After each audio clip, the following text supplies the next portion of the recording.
Сәлем, сәлем, қуанайық. Сәлем, сәлем, бірге ойнайық. Айналаның бәрі тамаша, бірге ойнап көңілденейік. Сәлем, сәлем, қуанайық. Сәлем, сәлем, бірге ойнайық. Ойнайықшы! Достығымыз ашырамыз, біздің шарлаймыз әлемді. Досым менің, сен келіп тұр маған, талай қызықты көреміз бірге. Секіріп те ойнаймыз, көңілден де шырқаймыз, жүгіреміз, секіреміз, кел досым қуанайық. Сәлем досым деймін мен саған, қуанам егер келсең маған. Арамыздан жырама, ынтымағымыз мықты, жадыс болып қаламыз біз мәңгі, мәңгілік.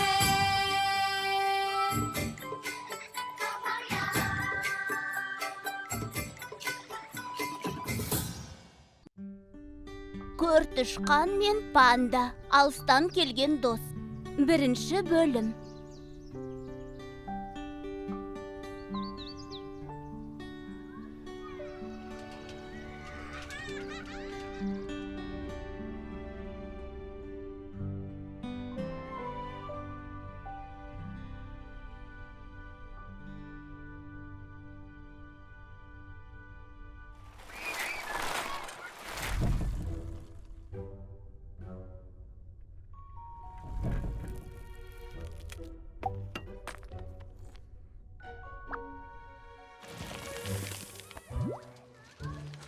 Алға! Достар, мені күтсеңдерші.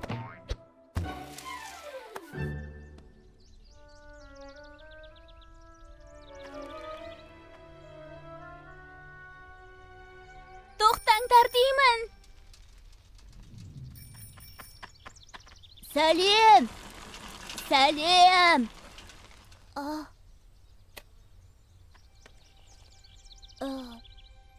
Сен кімсің? Панда? Хо-хо, ал мен көртышқанмын. Танысқаныма қуаныштымын.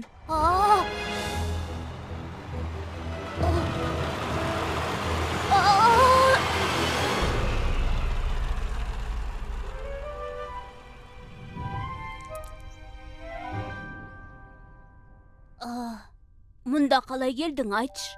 Шамасы, сен шай ішкенді жақсы көресің, ә? Ала ғой, сорпадан дәм тат.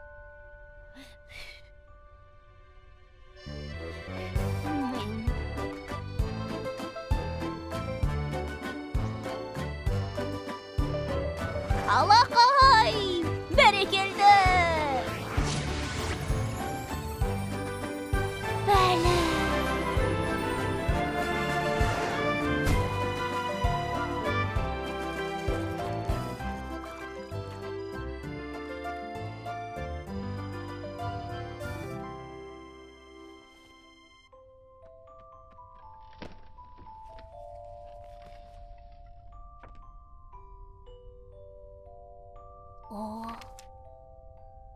Үйің әдем екен. Мен де саяхат жасағанды жақсы көрем. Шіркін, сенің үйіңе барып көрсем ғой. Хо-хо.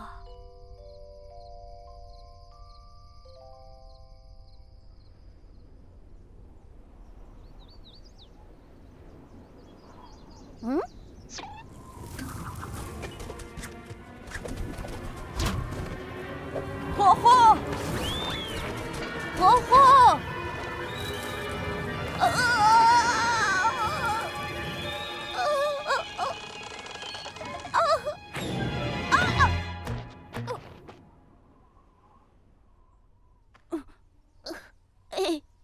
Хо-хо, рахмет. Хо-хо. Менің пандам. Пандам қайда кетті екен?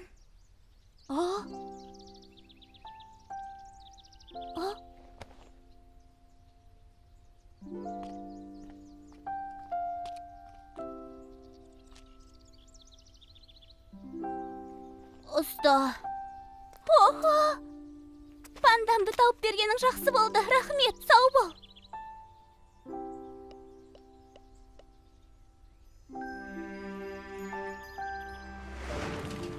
Хо-хо! Хо-хо! Хо-хо!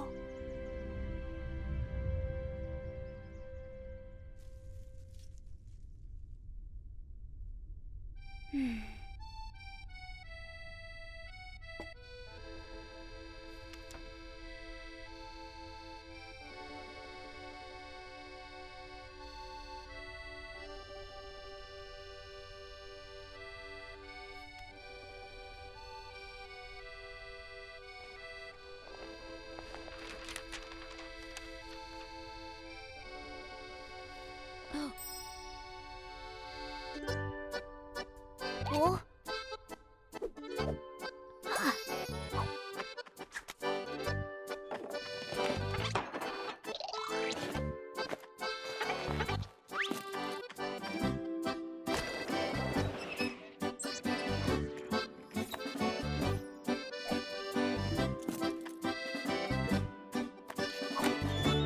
Охо!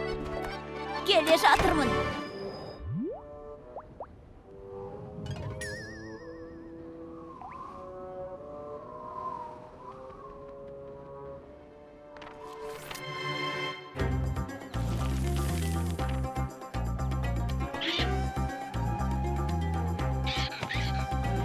Рахмет.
Көртышқан қайда?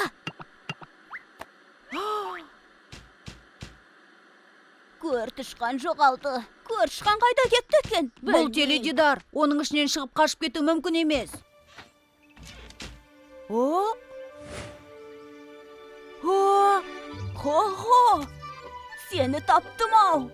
Ой! Ей! Көртышқан теледидардан шықты! Не? Қайда ол? Қайда?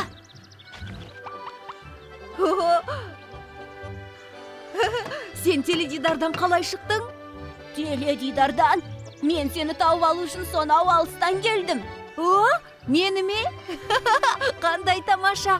Мені не үшін іздегеніңді білмеймін, бірақ қош келдің. Ақыры сені таптым-ау. Хо-хо, мен сондай қуаныштымын. Иә. Ай, не болып жатыр? О, тәтті бәліш. Бұл саған. Ол бәліш алып келген бе? Керемет қой.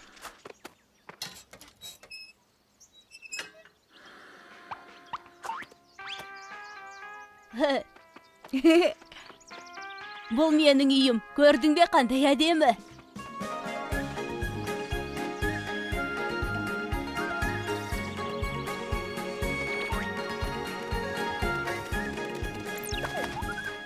Қап, тоқтаңдар. Мұнда екі көртышқан қайдан келген? Бұл қалжың ба? Ол шынымен теледидардың ішінен шықты. Кішкентай көртішқан теледидардан шығыпты. Ол енді пандамен ойнап отыр. Бәрі дәл солай болды. Сөйтіп, мен осы мекенге келіп, ақыры сені тауып алдым. Хо-хо.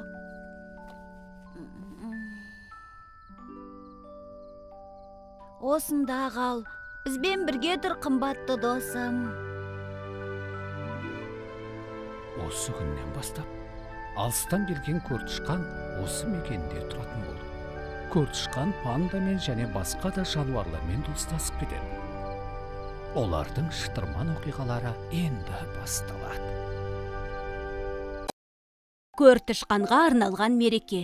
2 бөлім.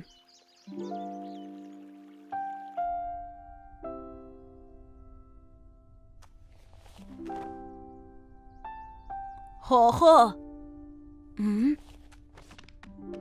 Хо-хо. Қайдасың?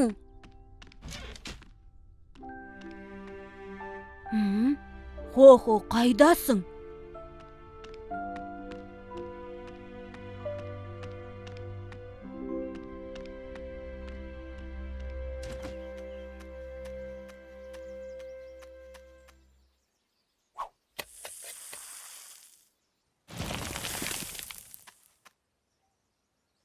Көртішқанға арналған мереке тосын сый бола ма?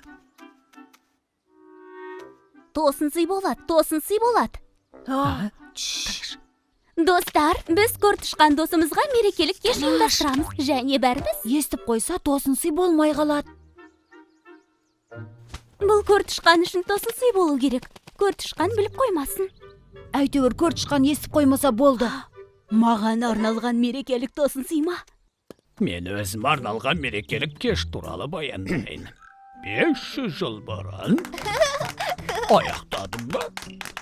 Сіз 500 жыл бұрын деп бастап едіңіз. 500 жыл бұрын дедім бе?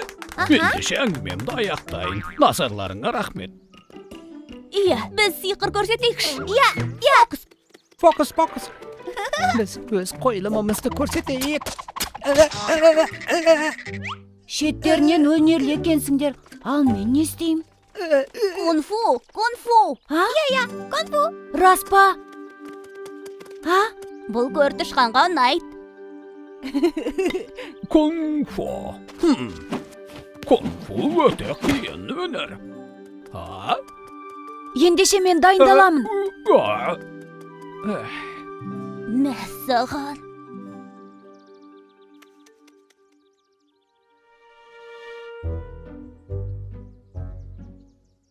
Қарға достым, сен әнді керемет шырқайсың ғой. Ән салмаймын, қар.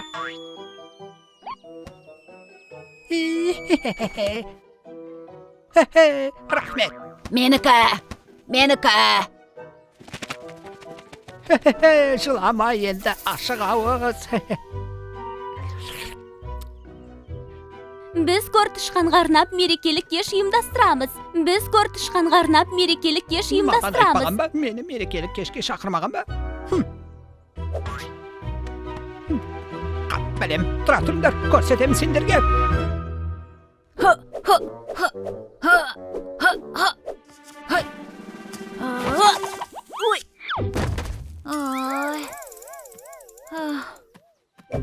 Ха-ха. Түлкі мырза, сәлем. Сендер көртішқанға арнап кеш ұйымдастырып жатыр деп естірім. Тыныш, бұл тосын сый ғой. Түсінікті. Азық түлік молынан болатын естен кетпес кеш ұйымдастырайық. Оған бұл кеш ұнауы керек. Иә, дұрыс. Мен оған кунг-фу өнерімді көрсетем. Көп жаттықтым, бірақ онша шықпай жатыр. Бұл мүмкін емес. Хо-хо, сен кунг-фу шеберсің. Мінеки, байқап көр. Шынымен бе? Ұрып көрейін бе? Иә, қане өнеріңді көрсетші. Қанеки.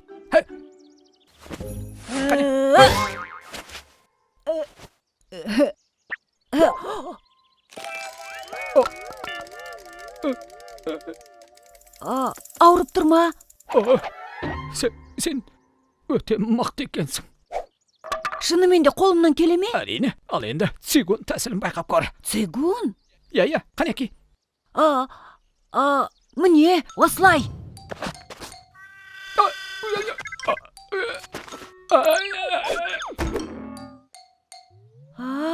амансың ба түлкі?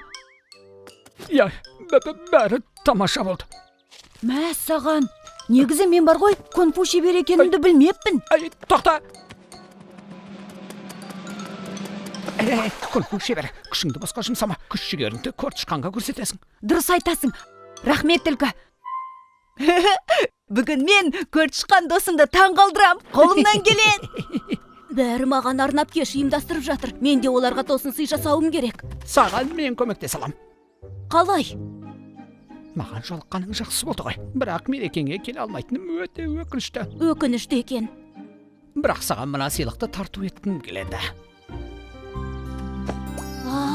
Ала ғой.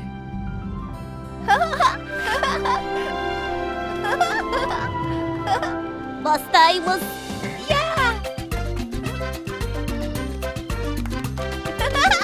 Алақай.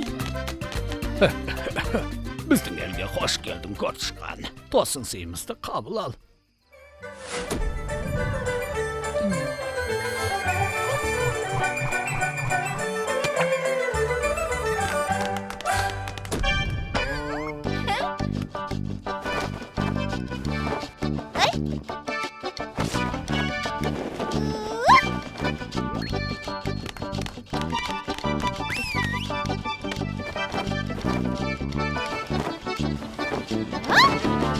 Бәрекелді.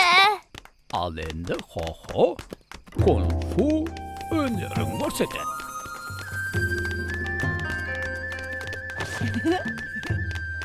Ой.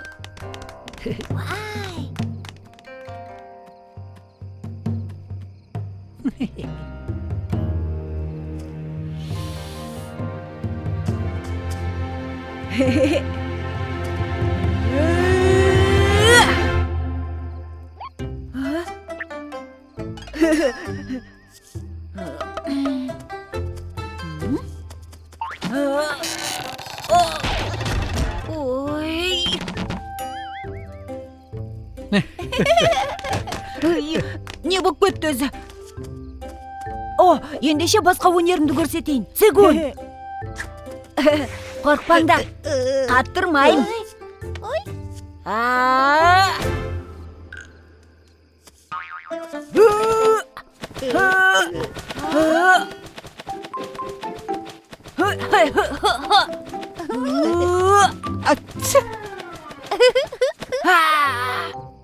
Сен неге ұшып кетпедің? Алысқа құлап кетуің керек еді ғой. Қызық екен. Бір күннің ішінде кунг-фу шебері болу мүмкін емес. Көртышқан, ренжімеш. Кунг-фу өнерінен хабарым жоқ екен. Сені де ұятқа қалдырдым. Маған сенің өнер көрсеткенің ұнады. Өте көңілді болды. Көңілді дейсің бе? Рас па? Қараш, бәрі мәз-мейрам.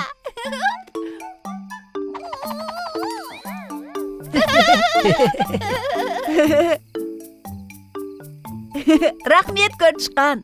Саған рахмет, хо-хо. Қап-қырсығы. Мерекенің шырқымыз айын деп едім. Болмай қалды ғой. Мейлі. Мен әлі көрсетем сендерге.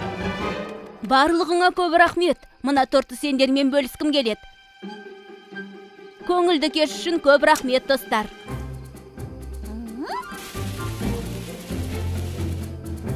Мына тәтті торт үшін түлкіге де рахмет. Бірақ сол түлкі мені кунг-фу шеберісің деп алдап кетті ғой. Ей, бұл жарылғыш зат қой. Достар, қаштық! Қаштық!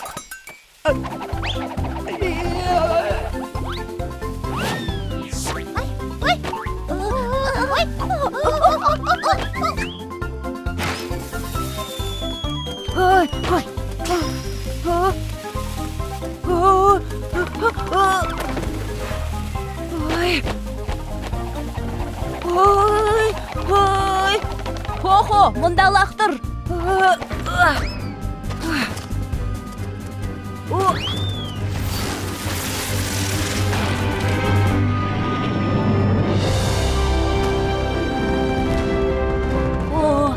Қандай әдемі.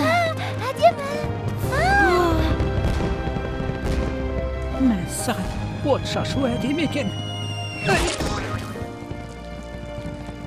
және тәтті. Бұл естен кетпес кеш болды. Рахмет, Хохо. Рахмет сендерге, достар. Арамызға қош келдің, Көртышқан. Көртышқанның жаңа үйі. 3-ші бөлім.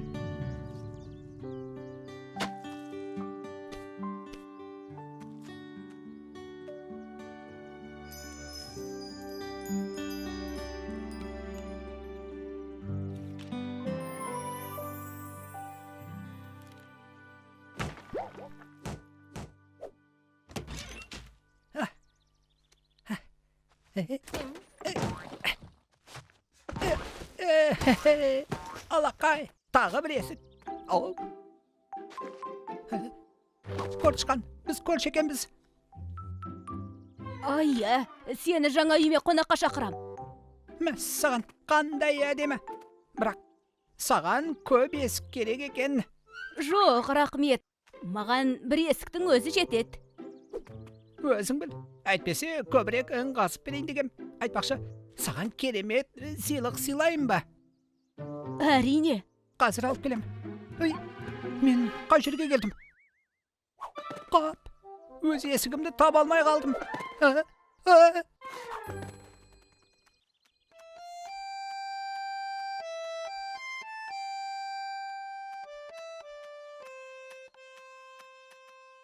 Хо-хо, Мынау саған. маған. Мәссаған, сен осында қалатын болдың ба? Иә.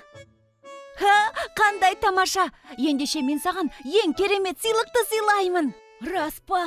Рахмет. Сыйлығыңды тезірек көргім кеп тұр. Жарайды, мен шаруаларымды бітіруім керек. Сау бол. Сау бол. Сонымен, досыма не сыйласам екен, Қоныс тойыма кел. Қоныс той дей ме? Тамаша. Ендеше саған үйіңнің сәнін келтіретін бір зат сыйлайын. Қоныс тойға келіңдер. Көртышқан үйіне қонаққа шақырды. Мәссаған, атамызға айтып барайық. Көртышқанға сыйлық дайындау керек.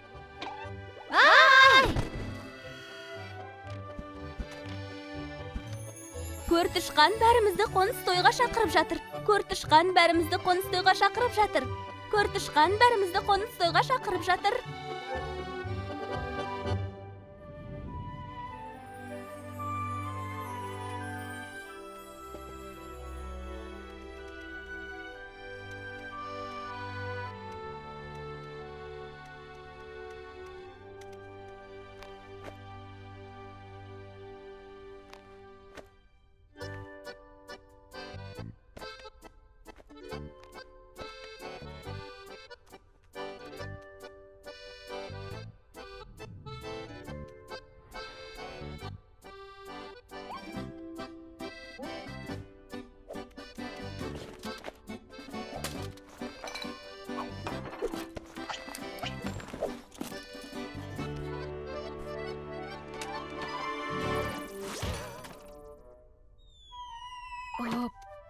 Қап, мойныма тағатын көбелекті күйе жеп тастапты.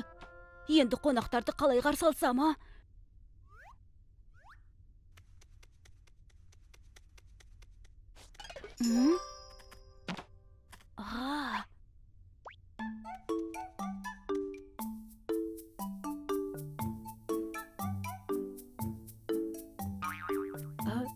Қап, әттеген ай. Есік қайда кеткен?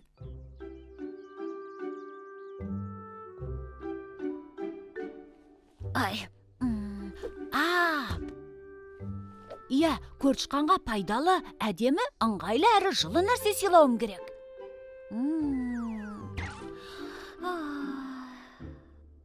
Ой, немі ұйықтап қала берем. Бәріне осы мына төсек кінәлі.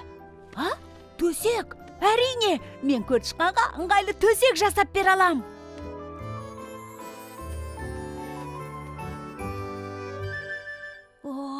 Әдемі көбелек екен. Көбелек, өтінем, ұшып кетпеш, өтінем. Көбелек, ұшып кетпеш, өтінем. Ұшып кетпеш, көбелек. Тоқта! Ой, мені бамбукқа қарап отыра береді деп ойламаңдар. Мен бамбуктан түрлі бұйым жасай алам. Ай! Ай!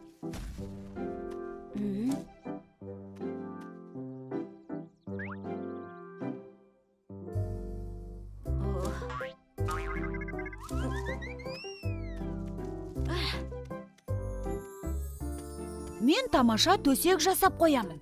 Я, бұл табылған ақыл екен. Мен жасаған төсек жұмсақ, жылы әрі ыңғайлы болады. Ой.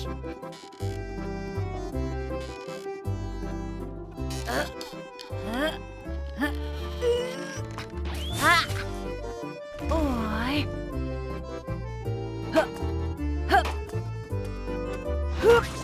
Ай.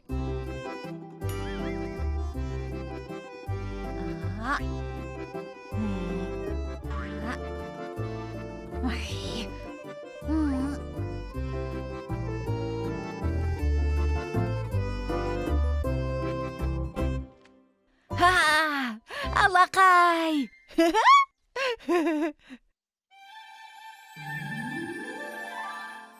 Жасап болдым.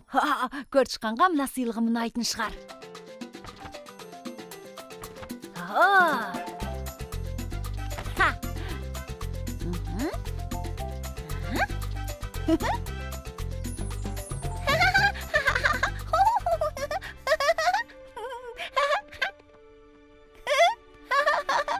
Ұста, бұл тарақ саған. Ағаштан жасалған тарақ. Саған сыйлығым ұнаған шығар, иә? Рахмет. Тамаша екен, өте әдемі тарақ. Көршіқан, мына үлкен әрі дәмді сыйлық саған. Рахмет қоян. Үлкен сәбіз, сыйлық. Көлемі бойынша салыстырсақ, біздің сыйлық бәрінен де әдемі. Бұл 500 жылдық шабдалы ағаша. Ағаш әр 500 жыл сайын жеміс береді. Көртішқан, егер шабдалыдан дәм татсаң, өмір жасың ұзақ болады. Солай ғой, ата, иә? Енді солай ғой. Не айтайын деп едім?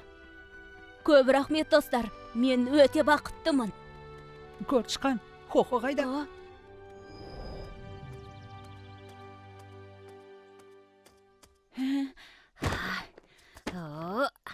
Қазір.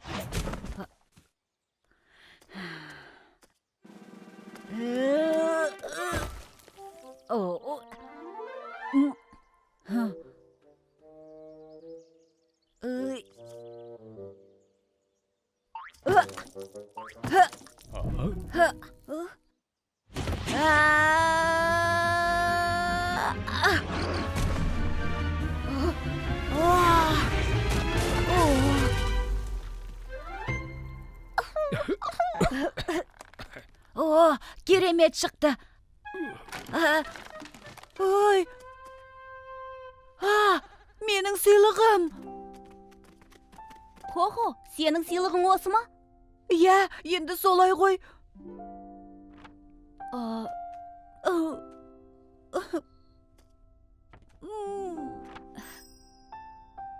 Көртішқаның бамбук жемейтінін ұмытып қалған шығарсың. Жоқ, негізі мен... Хохо, маған дайындаған сыйлығың осы ма? Енді, көртішқан, мен саған ең жақсы сыйлық сыйлағым келді, бірақ...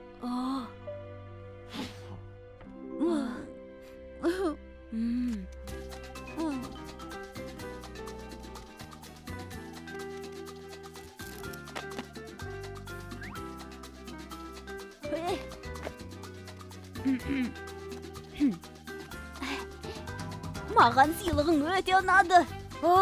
Рас па? Осы сыйлығым ба? Иә, бұл бұрын соңды алып көрген ең тамаша сыйлық.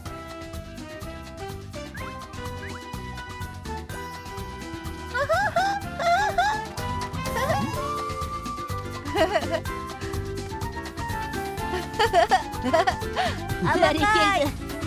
Көртішқан бізбен бірге тұратын болды. Алақай! Тұзақ, 4-ші бөлім. Қандай тамаша күн. Бүгін не білдірсем екен? Әй! Алақай, тағы бір есік. Сәлем, түлкі. Иә, сені жолықтырғаным жақсы болды. Ой, тұра. Мінекей. Дәмді сәбіз алғыс айтпай-ақ қой. А? Не дейді? Мына сәбіз кімге керек дейсің? А!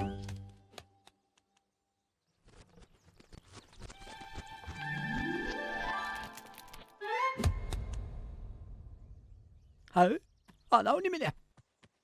Сонда бұл сенің тағы бір үйің бе қоян? Қап! Бұл шұңқыр екен ғой. Үлкен ор! Не еткен үлкен? Жақсы болды ғой.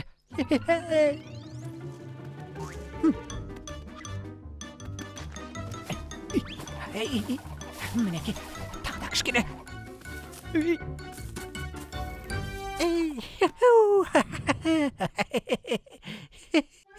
Тамаша, мен керемет тұзақ құрып қойдым. Осы орға қанша жануар құлап түсетінін тезірек көргім келеді. Алақай, қызық енді басталады. Үлкен ор екен. Түлкі тұзақ құрыпты.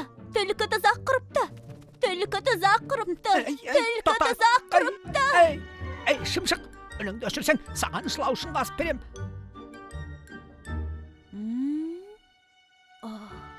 Мына тұзақты түлкі құрған ба? Қызық емес, мүлдем қызық емес екен. Иә, ішіміз пісіп кетті. Хо-хо, ойланып кеттің ғой. Сол тұзақ ойыннан кетер емес. Егер сол тұзаққа түссем, шыға алмай қаламын бәлде секіріп ұшам ба?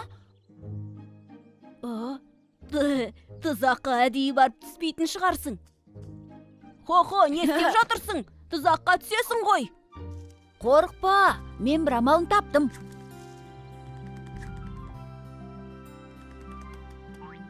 Тасбақа, мен айтқанда арқанды лақтыр. Келістік пе? Енді қорқпайсың ғой, ә? Хо-хо, бұл қауіпті ғой.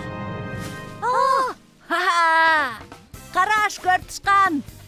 Қорқпаңдар, мен секіріп тұрмын. Бұл тұзақ емес екен.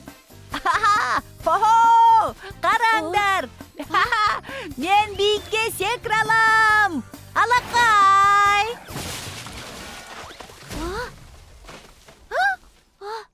Ақыры хо-хо орға түсіп тынды. Қараңдар. Хо-хо, жағдайың қалай? Ой, мәз емес, бірақ тұзаққа түсер алдында мен жақсылап тұрып секіріп алдым. Бұл кәдімгі шұңқыр сияқты. Ал, Тасбақа, арқанды лақтыр. Жарайды. Ей, Тасбақа, саған арқанның екі ұшында таста деген жоқпын ғой. Мен Тасбақамын ғой. Сен сияқты ақылды емеспін. Қап, бір ұшын ұстап тұруың керек еді ғой, а? Бұлай ма? Иә. Хо-хо, саған көмектесейін.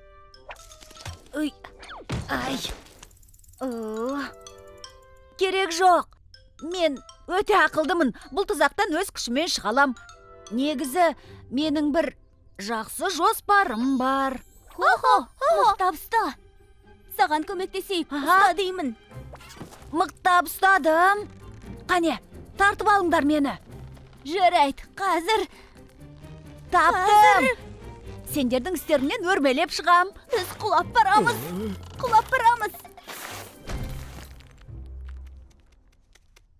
Хо-хо, саған көмектесейін бе? Керек жоқ, бір амалын таптым. Иә, мен бір амалын таптым. Біз бір-біріміздің үстімізге шыға аламыз ғой.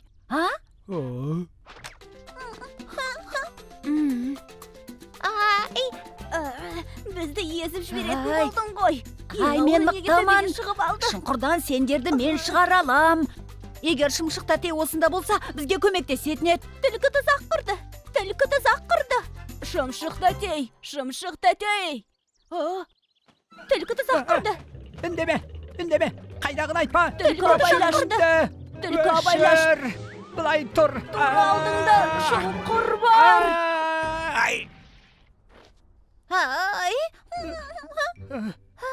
Сендер де осындасыңдар ма? Тұзағыма түскен екенсіңдер ғой. Ей, өзгеге орғазба өзің түсесің дегенді ұмыттың ба сен, түлкі? Мен талай рет тұзақ құрдым, орғаздым. Сондықтан алдын ала мұны ол жағын ойламаппын да. Қараңғы түспей тұрғанда үйге қайтпасақ атамыз ренжейді. Көртышқан, енді біз бірге ойнай алмайтын сияқтымыз, а? Рас па, неліктен? Көртышқан, сен неге түстің? Енді сен де шыға алмайсың ғой. Менің ін қазалатынымды ұмытып кеттіңдер ме? Мұны ертерек неге айтпадың? Хохоның талай жоспары болды. Бұл шұңқырдан өзім шыға аламын деген. Менің ойлап тапқан жоспарым мынадай. Біз жер асты жолды бірге қазамыз. Мен қаза алмаймын, ескертіп қояйын дегем. Мына орды сонда кім қазады? Жарайды, керек болса сендерге көмектесейін. Бастайық. Я, іске кірсек. Оңға. Енді жоғары. Алдыңа қарасаңшы. Қане, жылдам. Ерінбейміз. Қане. Жоғары. Достар, асықпай қазыңдаршы, ілес алмай келем. Тоқтаңдар, мен тасбақамын ғой, баяу қазам.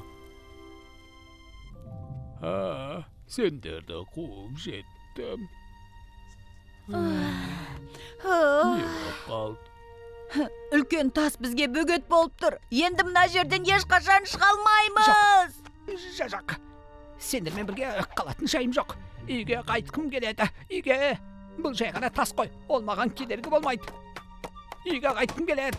Мен үйге қайтам. Үй, қажеті жоқ. Ей!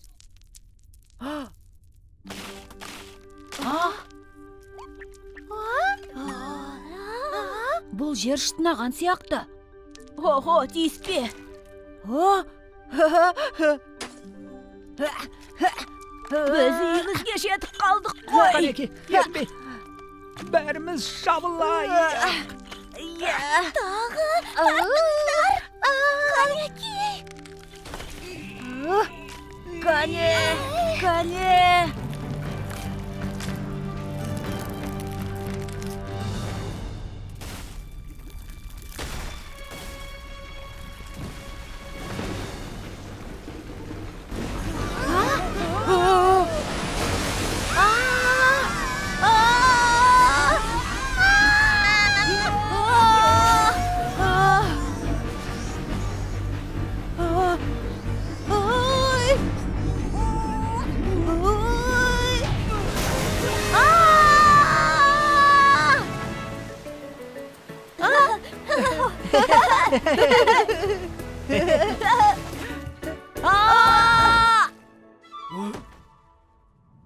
Ой.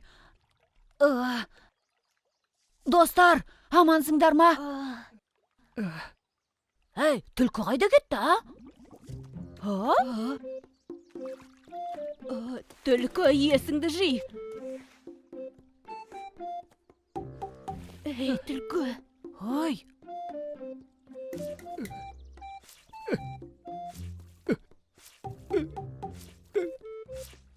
Ей? Кәне? Екенмін. Түлкі, осы сенің басың болмаса, біз сол жерден шыға алмас едік. Бұдан былай бізге ор қазушы болма. Тұзақ, тағы да ойнайықш. Жоқ, міңе осыда жетер.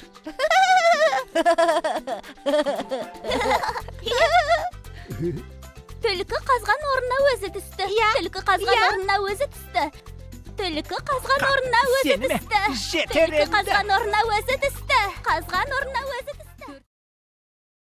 Кесірткенің құйрығы. Ду-ду-ду-ду-ду. 5-ші бөлім. Көртышқан, осында ма едің? Сәлем, Хохо. Көңілдісің ғой. Мен самокатымды жөндеп алдым. Қалай екен? Өте керемет, жарайсың. Кел, Көртышқан. Бірге самокат теуіп көрейік, а? Хоп.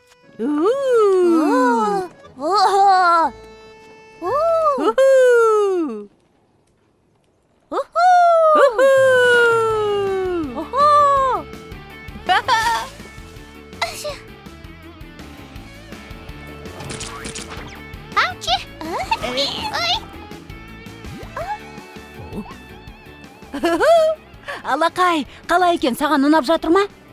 Иә, Бірақ біз қалай тоқтаймыз? Ой, тежегішке басуды ұмытып кетіппін. Ай!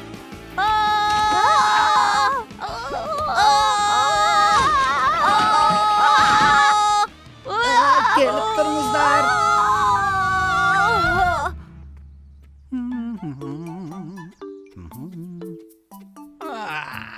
Бүгін керемет отырыс болады. Соған жақсылап дайындалуым керек. Жолдан былай тұр, кесіртке!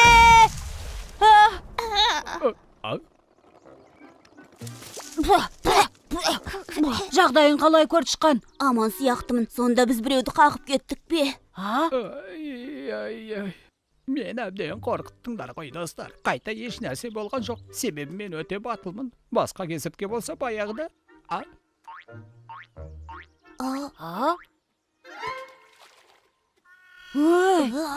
Сенің құйрығың. Қимылдама, мен саған алғашқы жәрдем көрсетем. Тыныш, қорқпа. Кесірткелерде ондай болып тұрады. Құйрығымыз түсіп, дұшпандарды солай алдаймыз. Көп ұзамай жаңасы өсіп шығады. Мәс саған. Көрдіңдер ме? Қап. Енді отырысқа қалай барам? Сауық кешіне мына түріммен барсам ұят емес пе? Енді қайттым. Амал жоқ, үйге қайттым. Енді қалай барам? Тұр. Кесіртке, мен саған жаңа құйрық тауып берем. Ол бұрынғысынан да әдемі болады. Не? Жаңа құйрық дей ме? Иә. Орманда еркін жүрем ғой, бір амалын табам. Көртышқан, маған көмектесесің бе? Иә. Міне Гүлді қара. құйрық. Ол бамбук ағашының гүлдерінен жасалған. Ол әдемі ғана емес. Иісі де керемет.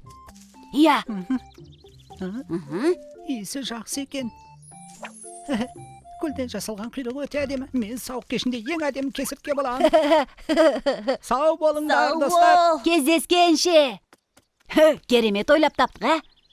Иә, табылған ақыл екен. Не болды? Көмектесіңдер. Қараш, гүлдерге аралар үймелеп алыпты. Кесіртке, неге соңымыздан жүгіріп келесің, а? Кешіріңдер, қорққан кезде не істеп не қойғанымды білмей қалам. Ой!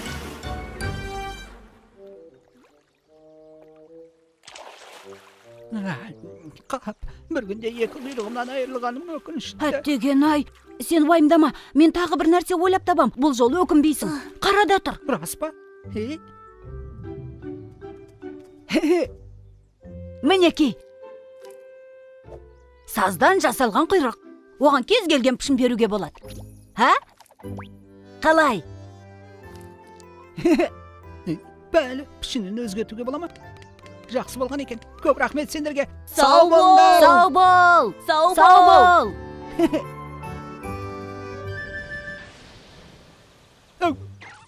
Ой,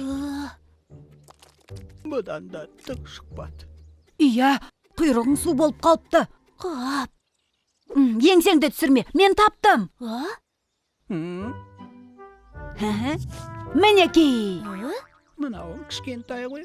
оны үрлеуге болады. Міне, қараш. Бұл қауіпті емес пе? Қауіпті емес. Тағы үрлей түсу керек. Бүгін сен сауық кеште ең әдемі кесіртке боласың. Ол осыншама үлкен болмау керек. Мүлдем ыңғайсыз ғой. Мені төмен түсір. Жерге түскім келеді. Көмектесіңдер. Кесіртке. Көмектесіңдер.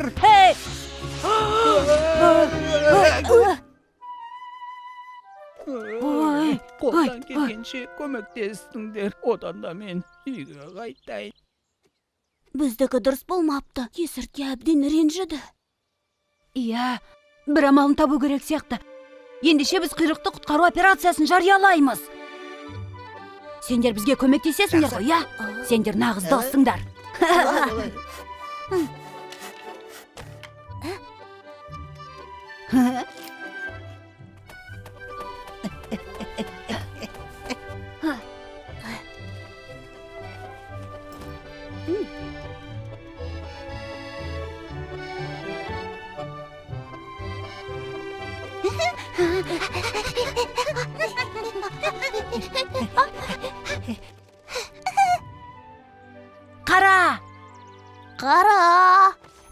бұл сенің жаңа құйрығың. Ха? Тағы көрші. Мынау ма? О, өте әдемі көрінеді екен. Сендерге ұнады ма? Тамаша. Рахмет. Бұл әлемдегі ең әдемі құйрық. Оу, ең әдемі. Тоқтаңдар, тоқтаңдар. Тоқтаңдар деймін. Не дедің? Бұл ең әдемі құйрық дедім. Қойшы, бұл қаймасаң. Бас сөз, әлемде менікінен асқан әдемі құйрық жоқ.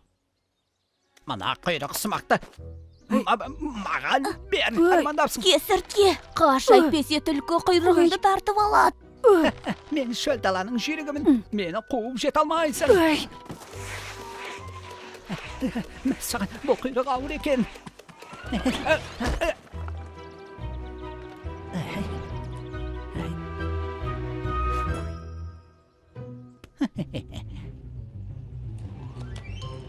Қазір сені ұстап алам. Ай. Қашып құтыла алмайсыңдар.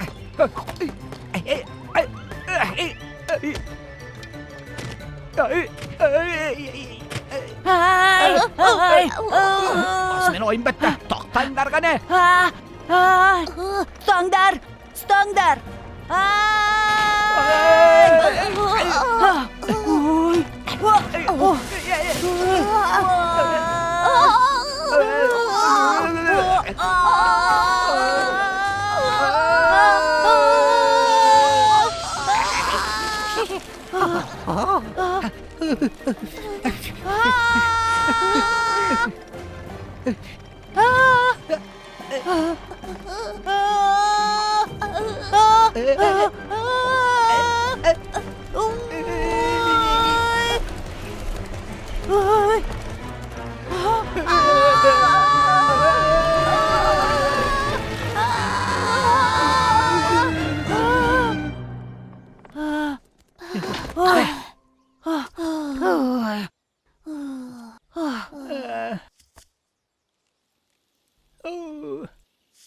Şarjatım.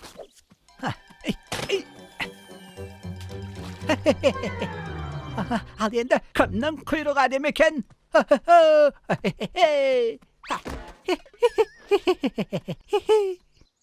Ay.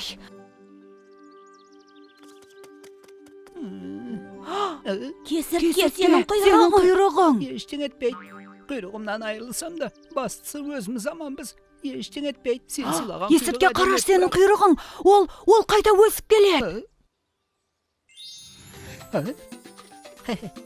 Мен саған өзім тіпті байқамай қалыппын ғой. Енді сен қайта сауық кешіне бара аласың. Жоқ, сауық кешіне жалғыз бармаймын. Менімен бірге жүріңдер, достар. Табылған ақыл. Алақай. Кеттік. Рауық, 6-шы бөлім.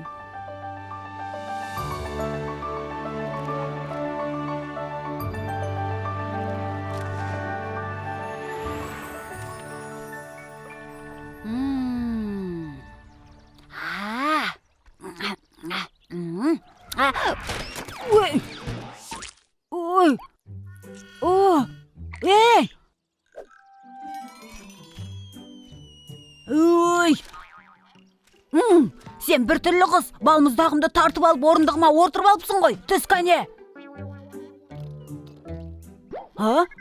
Үшке дейін санайым, түс деймін. 1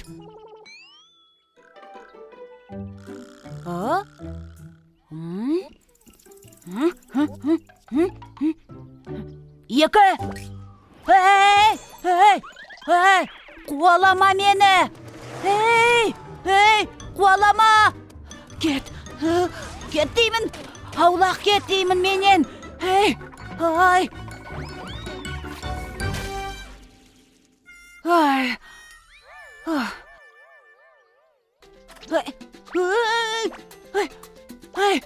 Көртішқан, мұна құсты қуып жіберуге көмектеші.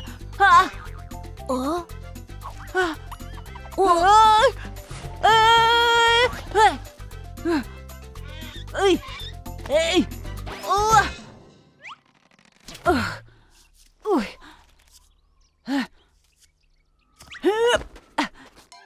Сені ұстап алам. Қайт бері. Қайда кеттің дейм? Ой. Ей. Ой. Ай. Сонда бұл кім болды екен? Білмейм. Қарны ашқан болар. Қараш өзі өте арық екен. Мәссаған. Иә, өзі өте арық екен. Міне қараш, қанаты да сынық. Ендеше оған көмектесуіміз керек. Дұрыс. Қазір байқап көрейін. Сонда сен оған не болғанын білесің бе? Ол жарақат алған ғой. Жаттығу жасаса Бір жазылып кетер. жерін ауыртып алма. Одан да дәрігер шақырғанымыз дұрыс болар. Ей, тоқта! Сенде дәрі-дәрмек те жоқ қой. Тоқта, мен дәрігермін. Оған көмектесе алам, ол жазылып кетеді.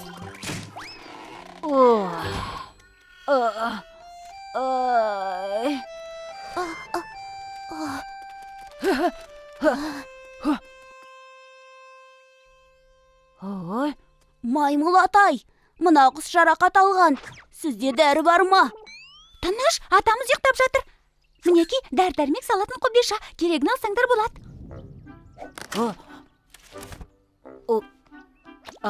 Досым, саған не болған? Айтшы. Көрмей тұрсың ба? Оның қанаты сынық. Мен одан сұрап едім ғой. Қазір жүрек қағысын тыңдап көрейін.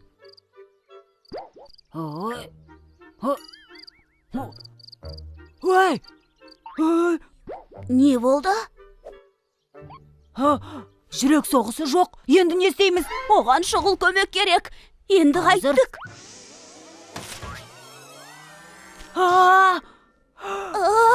Сен не бүлдірдің?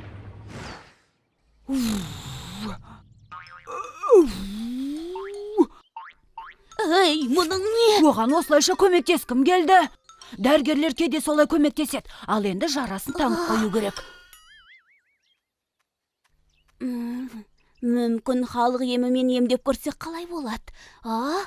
Табылған ақыл. Арқасына банкі қояйық. Жоқ. Ендеше біз ине салып емдейік. Ине көмектеседі дейсің бе? Мүмкін ең алдымен оны тексеріп көрсек. Беті қызыл, терісі ақшыл. Тыңдаш, Тынысы бір қалыпты, терең тыныс қай алады. жер ауырады екен? Мына жерің ауырама? Жауап бермесең ауырмайды деген сөз. Қазір тамыр соғысы бір қалыпты. Тамыр соғысы анық, бәрі дұрыс. Қане, ал қазір ине саламыз. Сонда ол тез жазылып кетеді. Сөйтіп, ол үйіне ұшады. Иә, солай. Кәнеки, көршқан. Білесің бе, мына жер ыңғайлы сияқты. Мен көмектесіп тұрам.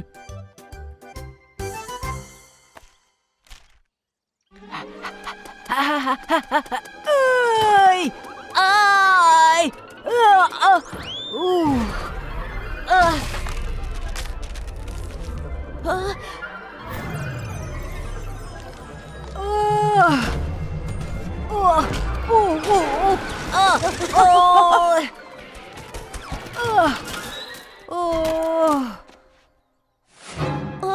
Мына сүйегі сынған сияқты абайлаш, сынған сүйек. Бұл менің қателігім, емді жалғастырамыз.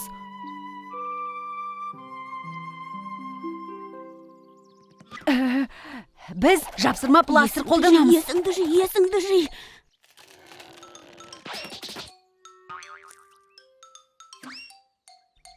Қанеки, есіңді жи. Электр заряд. Кәне.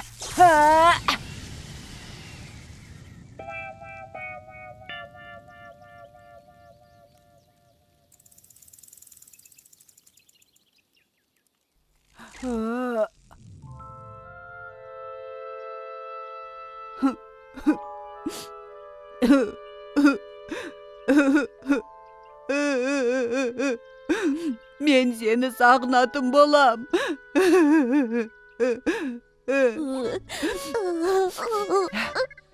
мұның не сенің? Дәмдісін ай. Білесің бе, сүйегі бамбук ағаш сияқты екен. Қалайша бамбук? Сонда ол қане маймыл атайға барайық. Маймыл атай! Я.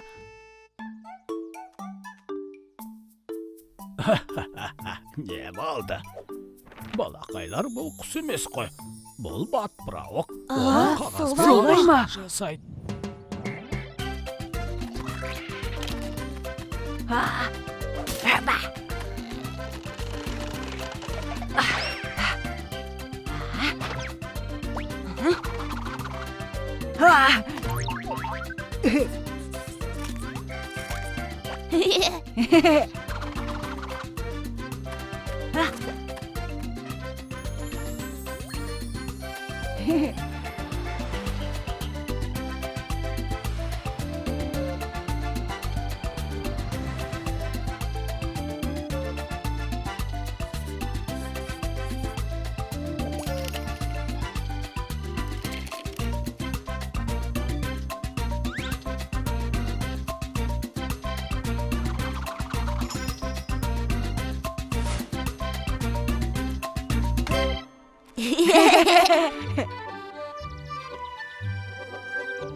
Кездескенше!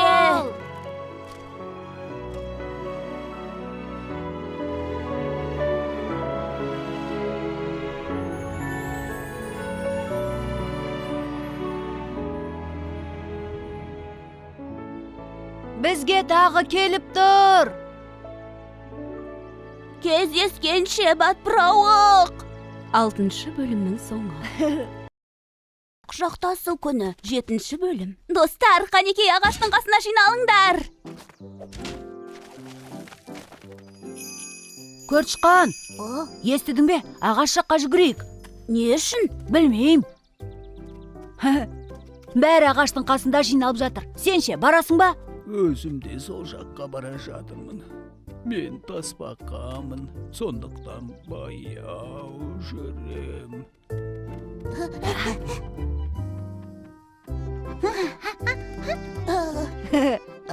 Тиан, керемет көрініп тұрсың. Рахмет, күтініп жүруге тырысам. Сонау алыстан келген досымыздың құрметіне бүгін біз құшақтасу күнін ұйымдастырамыз. Рахмет, көп рахмет. Барлықтарыңды құшақтағым келіп тұр.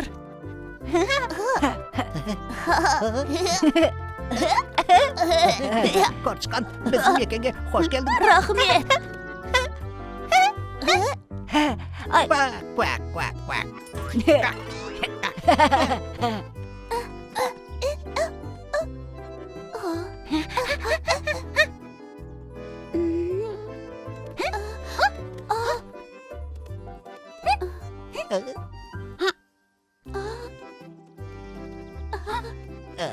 Quack. Ай, ауырттың ғой. Тиан, мені инелермен пісіп алды. Ренжімеш өтінем, осы инелеріме бола мені ешкім ешқашан құшақтаған емес. Тиан, тоқта. Құшақтасу күнін бірге атап өтуіміз керек. Қанеки, мен таптым. Жүріңдер.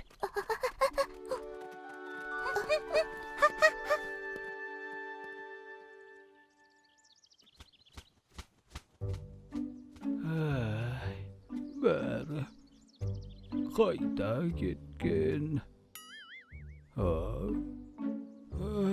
Мен келе жатырмын, мені кім құшақтайды екен? Сәлем, түлкі. Келші сені құшақтайын.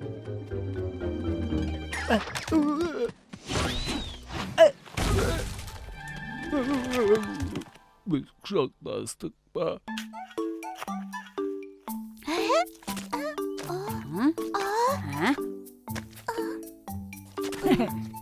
Міне.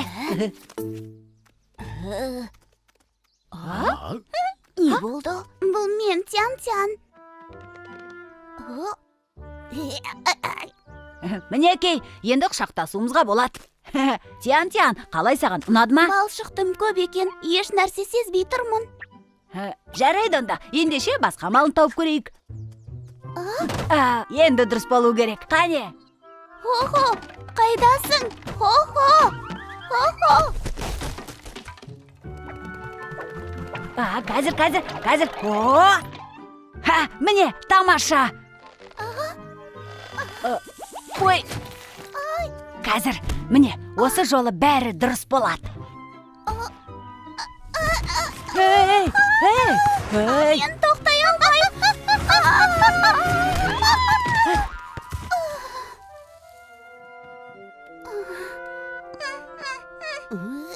Маған өкпелемеңдерш, одан да құшақтаспағанымыз дұрыс. Жыламашы, Тян-Тян, саған ешкім ренжіген жоқ, біз бір амал табамыз. Менің ойым мынандай. Тян-Тян, сен шаш қойысыңды өзгертін келмей ме?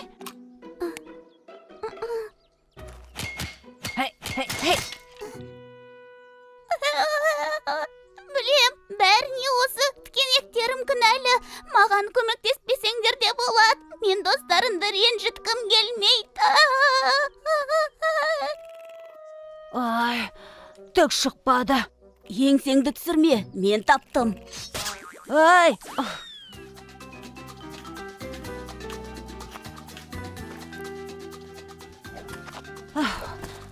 Ай, бұл жер ыстық екен. Ай, мен шөлдедім.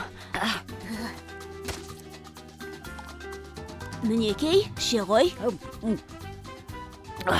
Ой, керемет. Осы сыйлықты Тян-Тянға апарып берейік, Ай!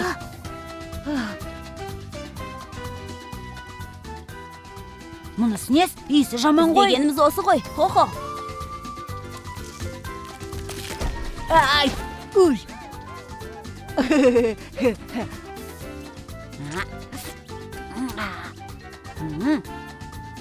Хо-хо, мен таптым. Ха-ха! Шынымен де іздегенімізді таптық. Қанеке, бұны Тян-Тянға апарып берейік.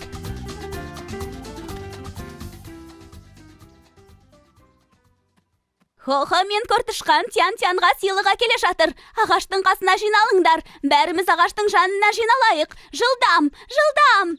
Сыйлық дейме? Ол мені тікенектермен жарақаттады. Ол асай Тян-Тянға сыйлық әкеле жатыр ма? Бұл не масқара?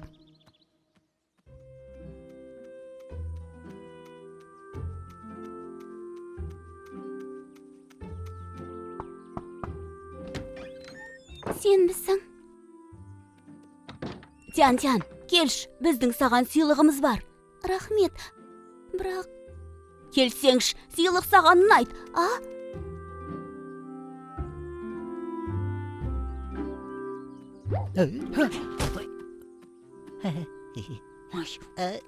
Сәлем, түлкі. Тян-Тянға арнап әкелген сыйлығымызды қараш. Бұл сыйлық саған емес, Тян-Тянға. Білем. Бірақ құшақтасу күнінде кірпінің тікенектерінен бәрінен де мен зардап шектім ғой. Кел, ендеше сені құшақтайын. Рахмет, бірақ сыйлық алғаным әлде қайда дұрыс болар еді. Түлкі, тоқта. Бұл не? Бұл не деймін? Бұл не? Бұл кактус. Оның тікенектері бар. Шөл далада оның шырынын ішсең болады. Мұнысы несі тағы? Не? Мынау не? Мынау не? Ой! Бұл жеміс қой. Дуриан деп аталады. Оның қалай аталатыны қызық емес. Ауырыптыр. Ой, ауырат. Ауырып барат. Оның тікенекті қалың қабығы бар, иісі де жаман екен. Бірақ ол өте дәмді. Ауыз тиіп көрш. Өте дәмді екен. Тәттіме. Ал бұл үшінші сыйлығымыз. Әкел бері.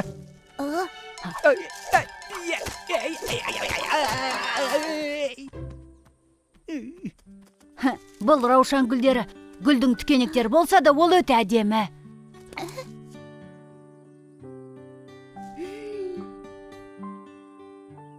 Біз сені құшақтай алмасақ та, сен біздің ең жақын досымызсың. Иә, дәл солай. Рахмет, достар.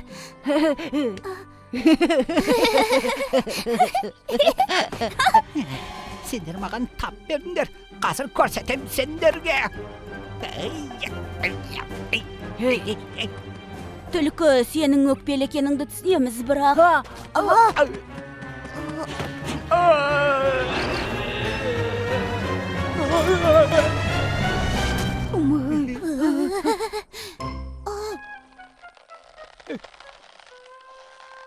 Түлкі мен Тян-Тян құшақтасты. Қараңдар. Ауырттың. Көмектесіңдер. Сыйлықтарың да керек емес. Ендігәрі сендермен ойнағың келмейді. Тоқта, түлкі. Қайда кеттің? Жоламаңдар маған. Ренжімеш, сені ренжіткім келген жоқ. Тян-Тян, не болды? Бәрі дұрыс. Рахмет, мені жан достарың санайтындарың қандай жақсы. Иә. Біз сені құшақтай алмасақ та, сен біздің досымызсың.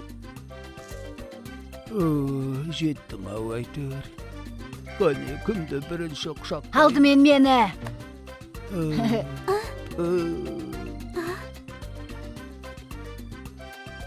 Менің тікенектерім бар ғой. Сені ренжіткім келмейді. Сенің тікенектерің болса, менің сауытым бар. Қане кел, сені құшақтайын. 7-ші бөлімнің соңы. Қауын. 8-ші бөлім.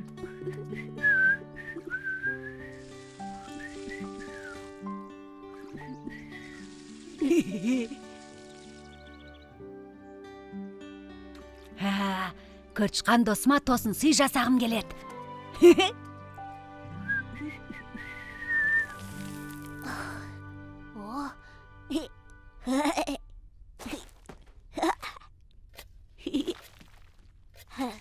Қоқы досыма тосын сый жасағым келеді.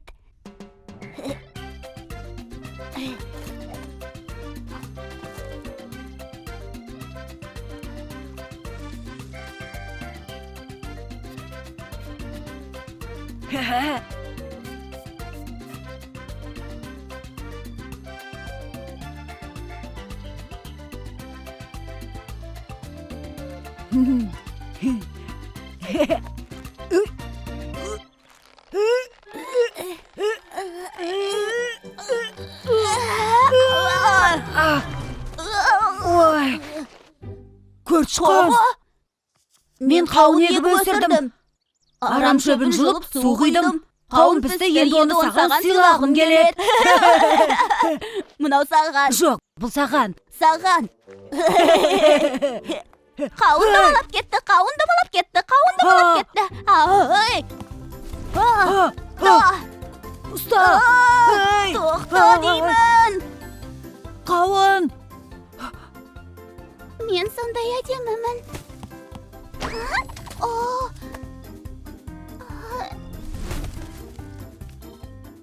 Мәссаған, бұл қауын ғой. Тәтті қауын.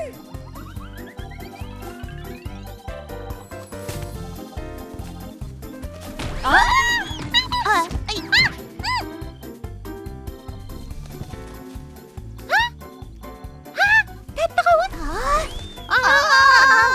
Қауынның тікені бар. Қауынның тікені бар. Қауынды ұстаңдар. Қояндардың басты мақсаты көбірек үн қазу. Көмектесіңдер! Көмектесіңдер! Көмектесіңдер! Kömektesinler.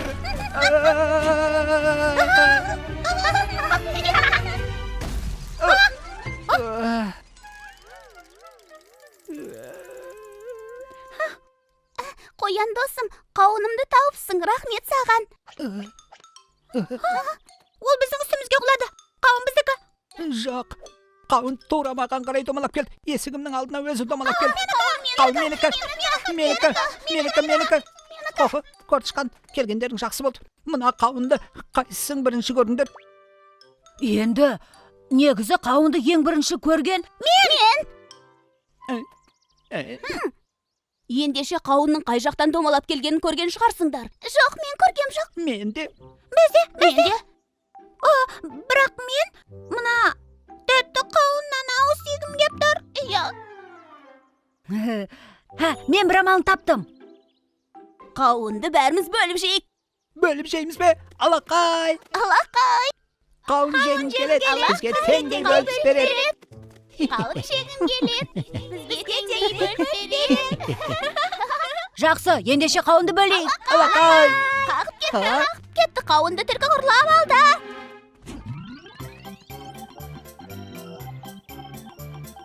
Қандай үлкен қауын. Керемет қауын, тәтті қауын. Қазір сені жеп қоям.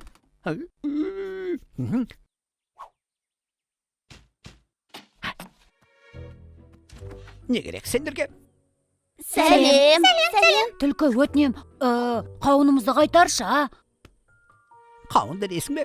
Қайдағы қауын? Мен еш нәрсе көргем жоқ. Әне біздің қауын. Тұра тұрыңдар. Сендерді деп кім айтты? Әлде таңба басып қойып беріңдер. Қане, қауынды шақырып көріңдер онда. Ақымақтар.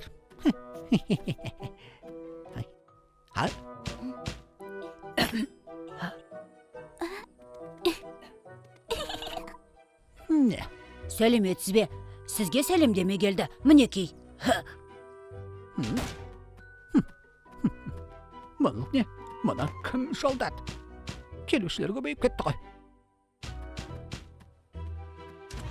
Не болды тағы? Кешіріңіз, қолыңызды қойып жіберсеңіз.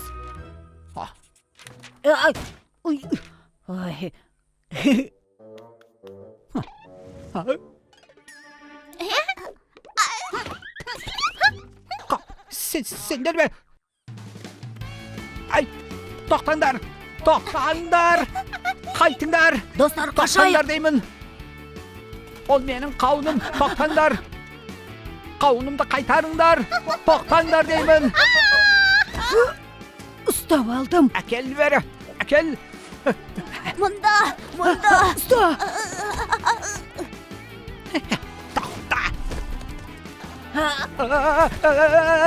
Мен мұндамын! Тоқта!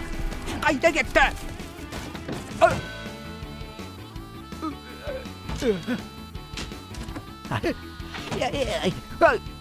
Қайда кетіп қалды?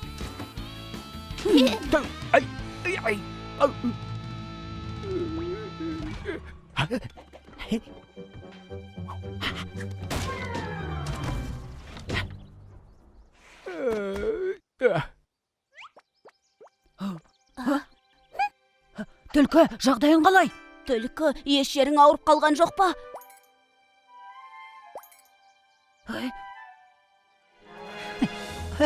Қауын менікі! Қауын менікі! Ешкімен бөліскім келмейді! Менікі! Менің қауыным! Түлкі, абайла! Қауын менде!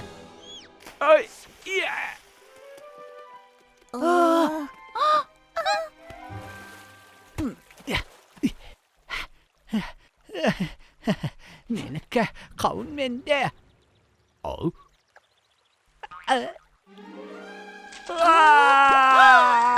Құтқарыңдар! Құтқарыңдар! Түлкі, мықтап ұста! Тасташы сол қауынды! Тастамаймын! Қауынды тастамаймын! Қауын менікі! Қауыным! Тәтті қауыным! Қауыным! Басқа қауын тауып аламыз. Мен қолтырауынға жем бола жаздадым. Бұған сендер кінәлісіңдер.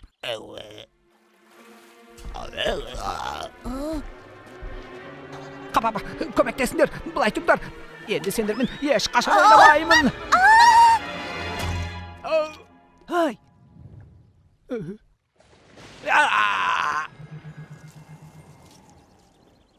Мен сендермен ешқашан ойнамаймын. Түсімай.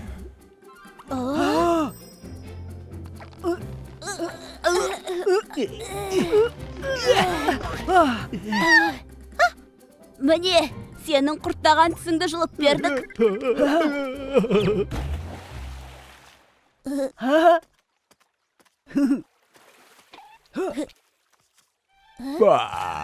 Қауын? біздің қауын. Иә. Рахмет сізге Рахмет. қолтырау мырза. Мүмкін түлкі енді ашуланбайтын шығар. Оның бізге ренжігенін қаламайым. Қап, қазір қасымызда түлкі болғанда ғой. Тәтті қауынды достарыңмен бөліп жегенге не жетсін? Қандай тамаша. Иә, әрине. Өте дәмді. Иә, тәттісін-ай. Тәттісін-ай.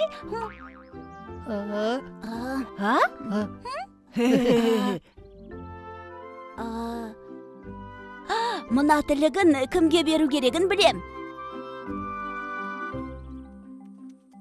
Танаш.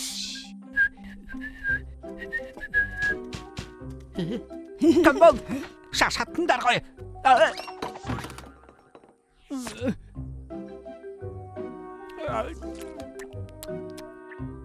Қандай тәтті.